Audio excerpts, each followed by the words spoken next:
Recently, I had a chance to meet one of my heroes, something I know we're often advised to never do. But so far in my life, in almost every instance where I got a chance to meet someone I admired, it went pretty well. At the very least, it adds a human-based memory to the pile of other memories, thoughts, and ideas that my hero has already contributed to my life.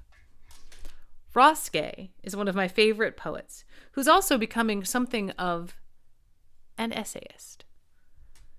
His last book, The Book of Delights, was just that, a collection of essays where he wrote about delights he would come across in his day-to-day life.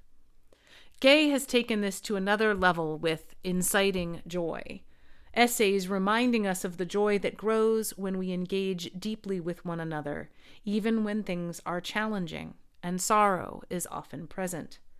In truth, as we grow older, it seems there are fewer days not touched in some way by sorrow.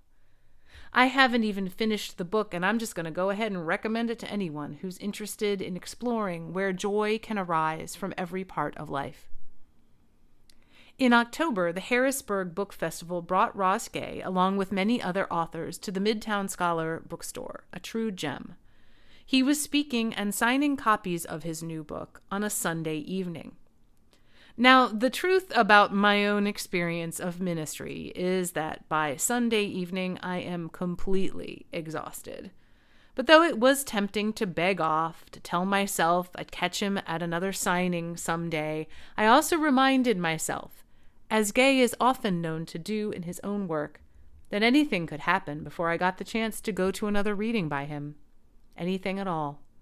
We are not guaranteed a single day beyond the one we're living right now. So I went. When it was time to get my book signed, I waited in line. And when it was my turn, I walked up and I got to say thank you. That I've read and reread the Book of Delights, that I have given copies as gifts, that I have found comfort in his work, particularly his poem Burial that he wrote about his father's death, and that, as a Unitarian Universalist minister, I have gone to his work again and again for inspiration and focus.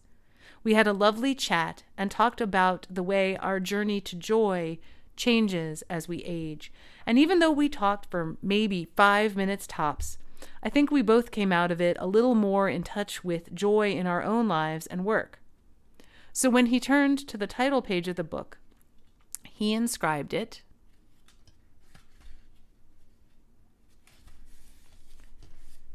Grateful, and then signed his name. Now, he might have signed every single book the same way, but it wouldn't matter. Because I have that conversation, those observations, they're part of my own memory and experience now. And that single word reminds me of all of it. This is the Minister's Monthly Message for the month of November. I'm Reverend Jen Raffensperger, the minister of the UU Congregation of York.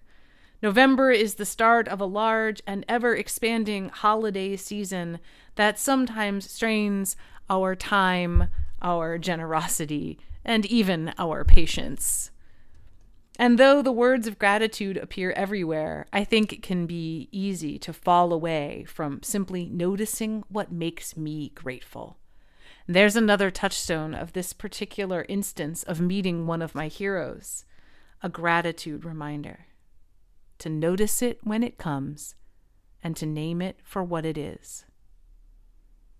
I'm grateful for all of you and the fellowship of this community.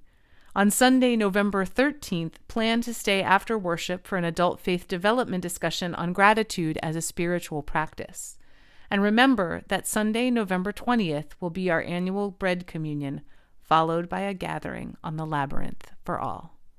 I hope to see you at either of those events or anything you choose to attend or engage with. Thank you.